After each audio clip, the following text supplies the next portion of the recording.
Rain had been falling on Heron's Crossing, Tennessee since before sunrise.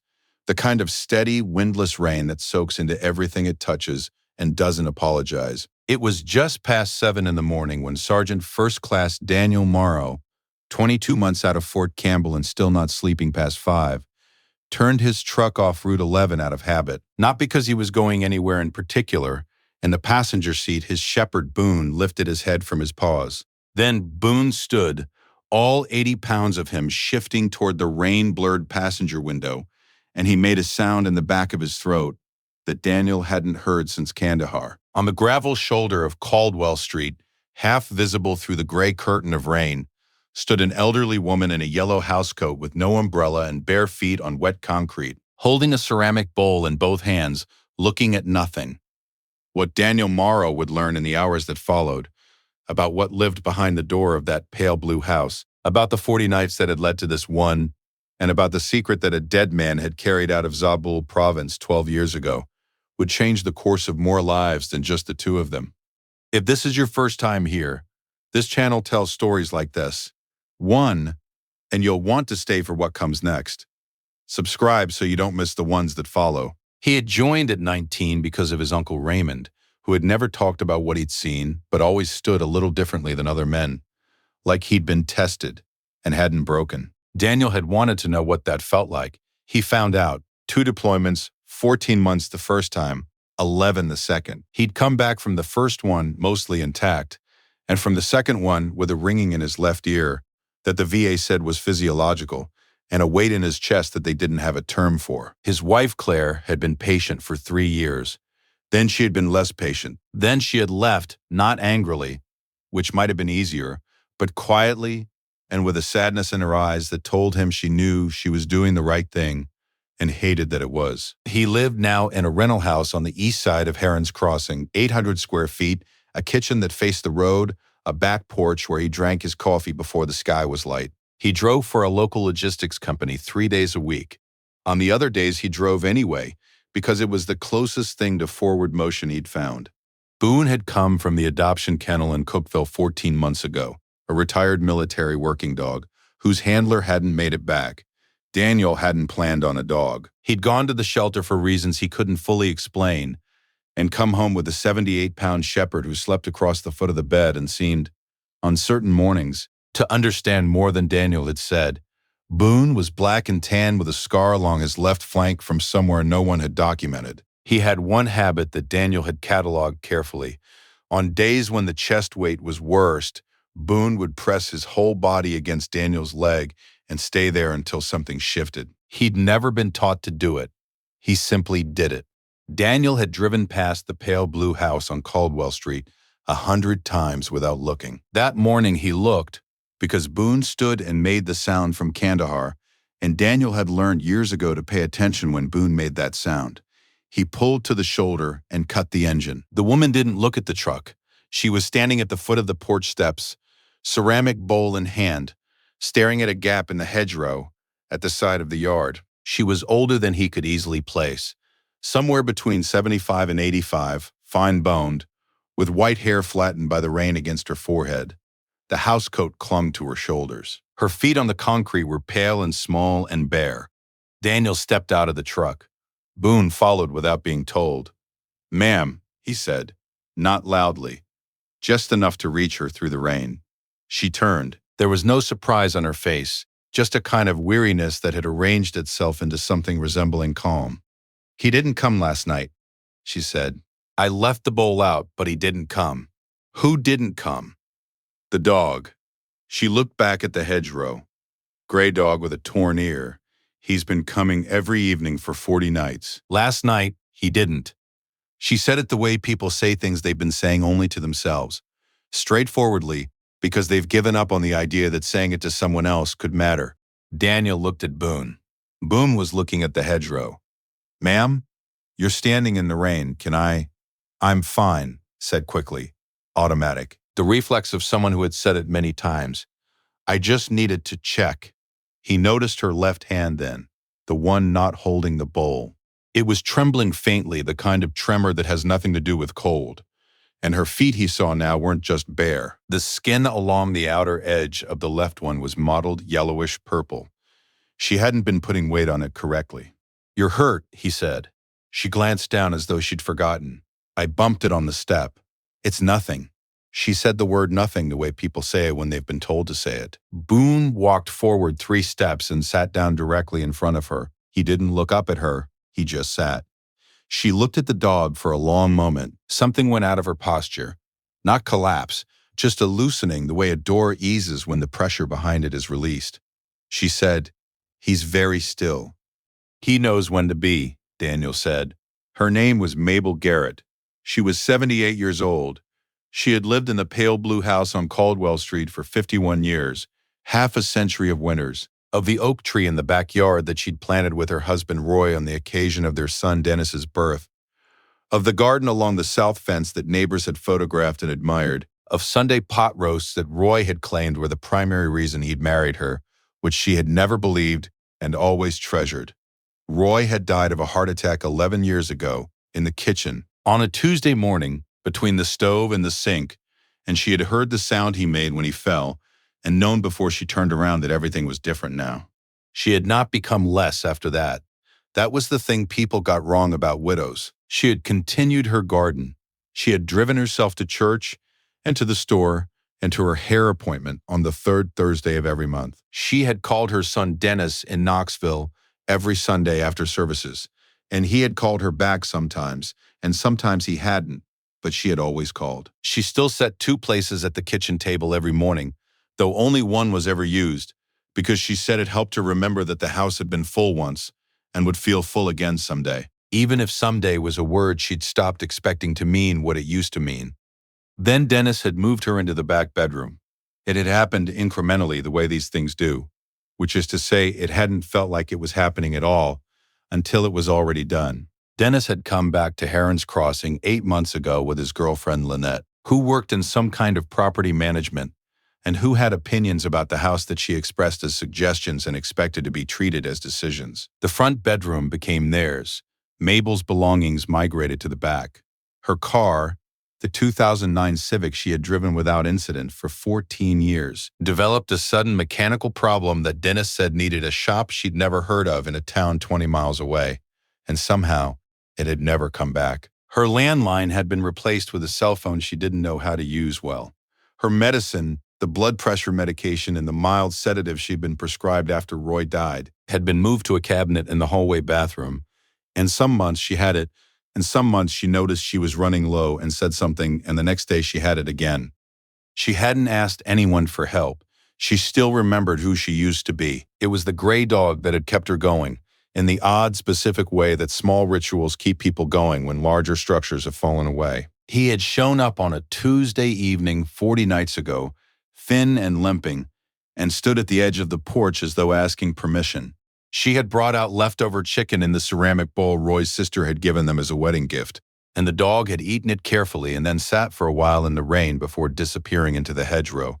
The next evening he was back, and the next.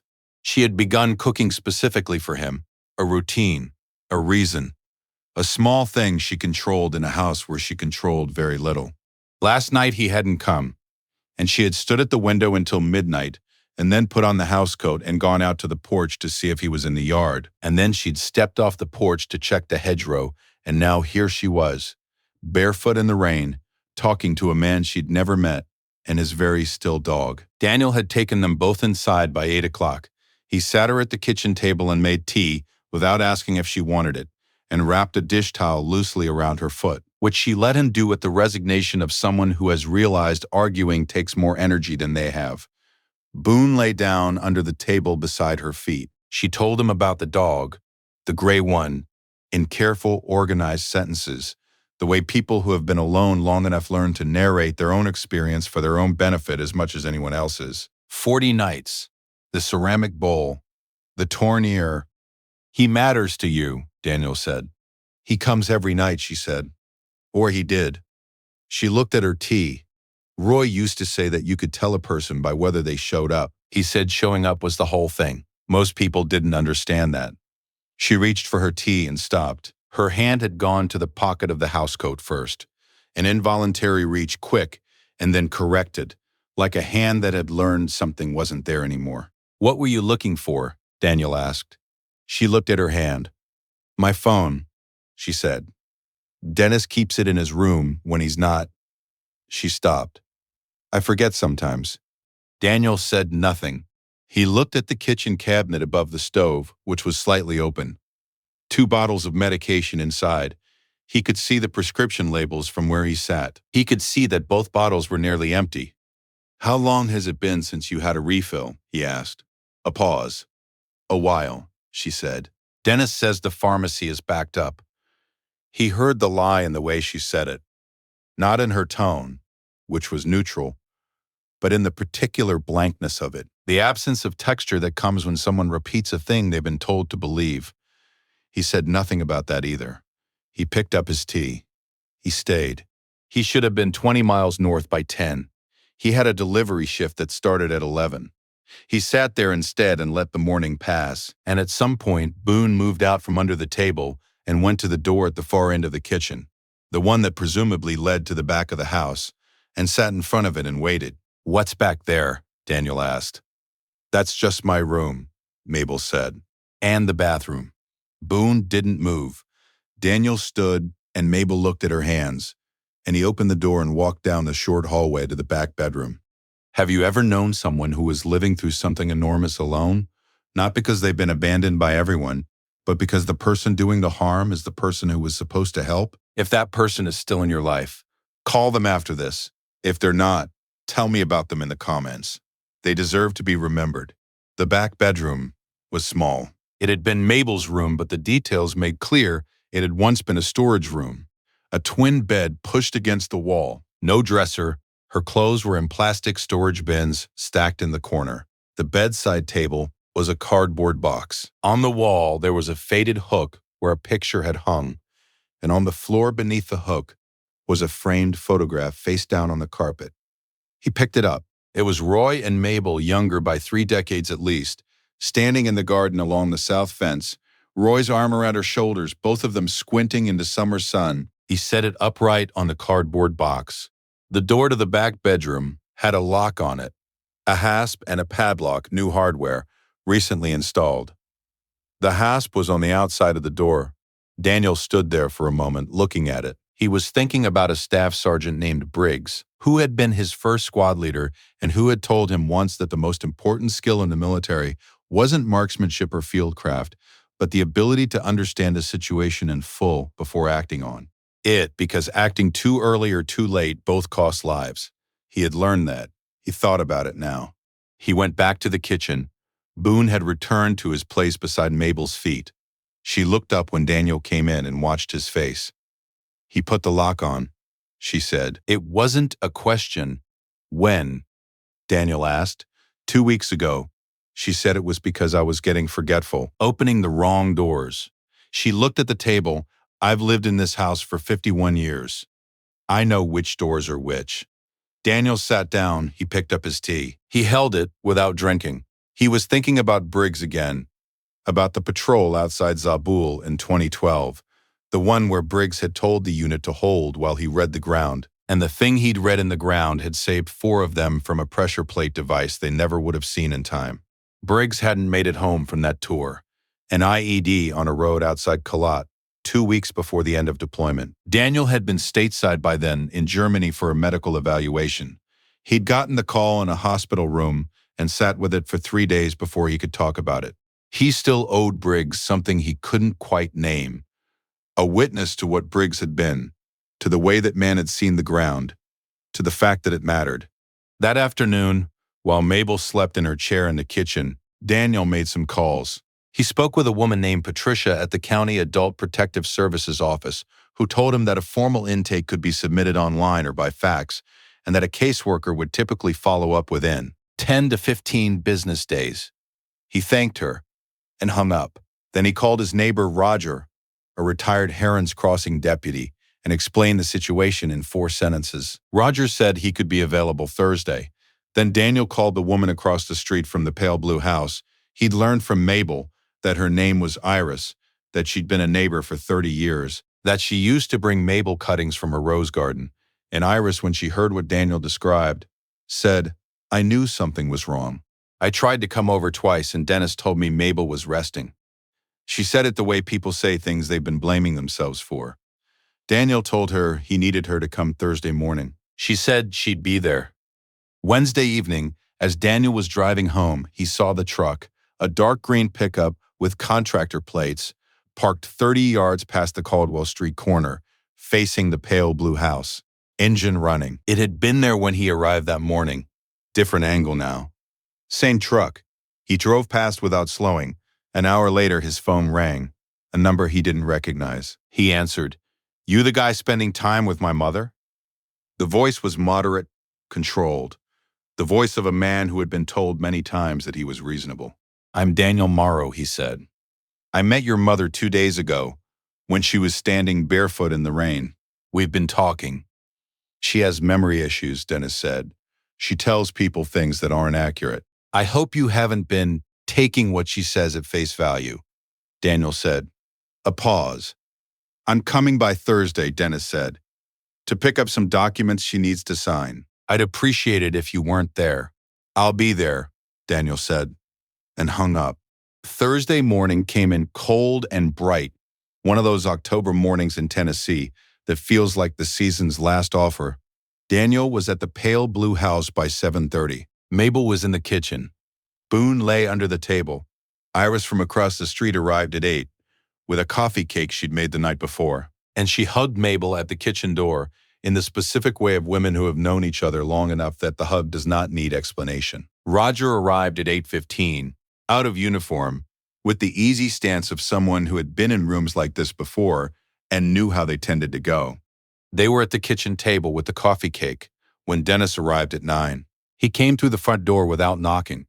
A man in his early 50s, thick through the chest, wearing a jacket with a property company logo on the breast pocket.